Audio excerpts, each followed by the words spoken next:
حضرت صدیق اکبر رضی اللہ تعالیٰ عنہ گزر رہے تھے تو یہودیوں کا بڑا رہنما مقتدا، بڑا عالم، تورات انجیل جاننے والا، وہ نہ بیٹھ کے یہودیوں کو کچھ پڑھا رہا تھا، سکھا رہا تھا، تو حضرت صدیق اکبر توحید پرست، عقیدے کے پختہ، راسخ العقیدہ مسلمان اس کے قریب سے گزرے تو فرمانے لگے، اس کا نام فنحاس تھا، کہنے لگے او فنحاس، تجھے بھی پتہ ہے، تیری تورات میں بھی لکھا ہے، تیری کتابیں بھی جانتی ہیں کہ سچ وہی ہے جو میرے محبوب کریم علیہ السلام ارشاد فرماتے ہیں، جو سید عالم صلی اللہ علیہ وسلم بتاتے ہیں وہ سچ ہے، تجھے پتہ ہے، تو ان لوگوں کو توحید کی دعوت کیوں نہیں دیتا؟ یہ پھر شرک میں، بت پرستی میں، کفر کی طرف بڑھتے جا رہے ہیں، ان کو پیغام توحید دے، یہ اللہ تبارک و تعالیٰ کی عبادت کریں، اس مالک کی جس نے میرے نبی پاک کو اپنا رسول بنا کر بھیجا، اس طرف ان کی رغبت دے۔ تو وہ فنحاس جو تھا اس نے بڑی کفریہ جملے معاذ اللہ بولے، وہ کہنے لگا کہ اس رب کی ہم عبادت کریں جو ہمیں کہتا ہے کہ قرض حسنہ دو، اللہ کو قرضہ دو وہ تمہیں ڈبل کر کے واپس کرے گا، صدقات اور زکوٰۃ کا معاذ اللہ اس نے مذاق اڑایا، کہنے لگا اللہ ہم سے کہتا ہے میری راہ میں خرچ کرو، معاذ اللہ استغفر اللہ، کہنے لگا اس کا معنی تو یہ ہوا نا کہ ہم غنی ہیں اور اللہ فقیر ہے۔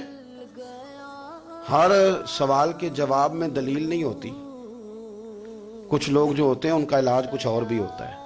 جب اس نے رب کی شان کے بارے میں یہ بات کی نا تو حضرت صدیق اکبر نے پھر ایک زور کا تماچا اس کے منہ پہ مارا، ایک تھپڑ مارا، اٹ سٹ تے پکھڑا کوار گندہ لذی اور بھی بوٹیاں جاننے، ایک لگائی زور سے اس کے منہ پہ، اور جب وہ دھڑام سے گرا نا، یہ دیکھیں نا تھوڑے دن پہلے یہ ہمارے جنوبی پنجاب میں کیا تماشا لگا ہے، قبر کے گرد لوگ گھوم رہے اور کہہ رہے ہیں لبیک اللہم لبیک۔ کیا ہمیں غصہ نہیں آتا ان چیزوں پہ؟ ہمیں جلال نہیں آتا؟ اس طرح اسلامی شاعر کا مذاق اڑایا جائے گا؟ شرم نہیں آتی ان لوگوں کو؟ عقیدہ توحید کے معاملے میں ہمیں غیرت مند ہونا چاہیے۔ میرے رسول کریم صلی اللہ تعالی علیہ وسلم نے ہر گلی ہر چوک میں یہ نعرہ لگایا کہ لا الہ الا اللہ، حضور نے پیغام توحید دیا ہے، ہمیں شکن تک نہیں آتی، جو مرضی قوال بک جائے، جو مرضی وہ کفر کہہ جائے، کوئی پوچھنے والا نہیں، جو جس طرح کا مرضی کو شعر پڑھ کے گزر جائے، کوئی طبیعت نہیں، کوئی نہیں پوچھنے والا کہ آپ کہاں کھڑے ہیں، آپ نے کیا کہہ دیا۔ حضرت صدیق اکبر نے تھپڑ مارا، اب وہ چونکہ ان کا بڑا مقتدا تھا، پیشوا تھا، وہ حضور سید عالم صلی اللہ علیہ وسلم کی بارگاہ میں آیا اور وہ سارے لوگ آئے، نے آ کے کہا جی ابو بکر نے تھپڑ مارا ہے، تو نبی کریم صلی اللہ علیہ وسلم نے فرمایا بلائیے ابو بکر صدیق کو۔ حاضر بارگاہ ہوئے، آپ نے تھپڑ مارا ہے؟ کہا حضور مارا ہے، بالکل مارا ہے۔ کیوں مارا ہے؟ یا رسول اللہ صلی اللہ علیہ وسلم اس نے یہ کہا تھا معاذ اللہ کہ اللہ فقیر ہے ہم غنی ہیں، میرے رب کریم کی شان کے بارے میں یہ کس نے جملے بولے تو میں نے مارا تھپڑ۔ حضور نے فرمایا تو نے کہا ہے؟ کہنے لگا جی نہیں میں نے تو کہا ہی نہیں، میں نے تو نہیں کہا۔ اس کے جتنے لوگ تھے ان سے کہا بھی تم موجود تھے، اس نے کہا ہے؟ وہ کہنے لگے جی نہیں نہیں اس نے تو کہا ہی نہیں۔ عوام مسلمان تھا ہی کوئی نہیں جو جناب صدیق اکبر کی گواہی دے، جو صدیق کی صداقت کے لیے کھڑا ہو، تھا ہی کوئی نہیں۔ جب وہ سارے کہنے لگے جی نہیں کہا ہی نہیں، یہ معاذ اللہ غلط کہہ رہے ہیں، کہا ہی نہیں، جب وہ سارے مکر گئے تو رب کریم کے قرآن نے بولنا شروع کر دیا۔ یہودی مکر گئے اور جناب صدیق اکبر کی گواہی جب بندوں میں سے کوئی دینے والا نہ رہا تو مالک نے فرمایا میں جو گواہ ہوں ابو بکر صدیق، میں جو گواہ ہوں، لقد سمع اللہ قول الذین قالوا ان اللہ فقیر ونحن اغنیاء، فرمایا کسی مسلمان نے سنا یا نہیں سنا، اللہ نے سن لیا ہے، اللہ نے سنا ہے اس کے قول کو جس نے کہا کہ اللہ فقیر ہے اور ہم غنی ہیں، قربان جائیں اس شخص کی عظمت کا کیا کہنا جس کی گواہیاں میرا رب کریم عطا فرمائے۔ وہ اتنے بڑے آدمی بیاں ہو کس زبان سے مرتبہ صدیق اکبر کا کہ محبوب خدا محبوب ہے صدیق اکبر، اتنی بڑی شخصیت۔ رب نے فرمایا کہ کسی مومن نے سنا نہیں سنا، اللہ نے تو سنا ہے نا، اللہ نے سن لیا، انہوں نے کہا ہے۔ گویا مالک نے فرمایا یہ سارے جھوٹے ہیں، میرے محبوب کا صدیق سچا ہے، یہ سچے ہیں جناب صدیق اکبر۔ اور پھر یہ آیت ہمیں لے گئی پھر وہ غار ثور میں، وہ غار ثور میں جہاں کافر آ گئے تھے نا، بالکل غار کے دروازے پہ اور درمیان میں دیوار کون سی تھی؟ مکڑی کا جالا، کبوتری کے انڈے۔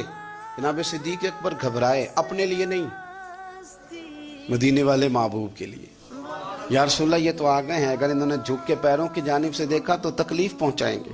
حضور نے فرمایا لا تحزن، پڑھیے نا سورہ توبہ، لا تحزن، تو غم نہ کر۔ حضور نہ غم کروں، فرمایا نہ کر، کوئی فوج نہیں، کوئی اندر اسلحہ نہیں، کوئی بارود نہیں، لیکن تو غم نہ کر، اس لیے نہ کر کہ ان اللہ معنا، اللہ ہمارے ساتھ ہے۔ جن کے ساتھ اللہ ہو انہیں غم نہیں ہوتا۔ مجھے کسی شخص نے کہا کہ کسی کو ولی دیکھنا ہو تو علامت کیا ہے؟ میں نے کہا ولی کو غم ہوتا ہے، پر اللہ رسول کا، اپنی آخرت کا۔ لیکن اگر تم کبھی دیکھو نا کہ دنیا داروں سے تھوڑا غمگین ہو رہا ہے تو ولی ہے ہی نہیں۔ اگر وہ یہ دیکھ رہے ہیں نا بندے نہ ادھر ادھر ہو جائیں، تو ولی کی تو علامت یہ ہے کہ الا ان اولیاء اللہ لا خوف علیہم ولا هم یحزنون، انہیں کوئی غم اور خوف، تو یہ تو قرآن نے بیان کیا ہے کہ وہ خوف زدہ کرے جس نے جو کرنا ہے، وہ خوف زدہ کیوں کہ اولیاء اللہ، اللہ کے دوست ہیں، اللہ کا دوست بندوں کا غم رکھتا نہیں۔ حضرت صدیق اکبر رضی اللہ تعالیٰ عنہ وہ ہستی ہیں کہ جن کی گواہیاں میرا رب کریم ارشاد فرماتا ہے۔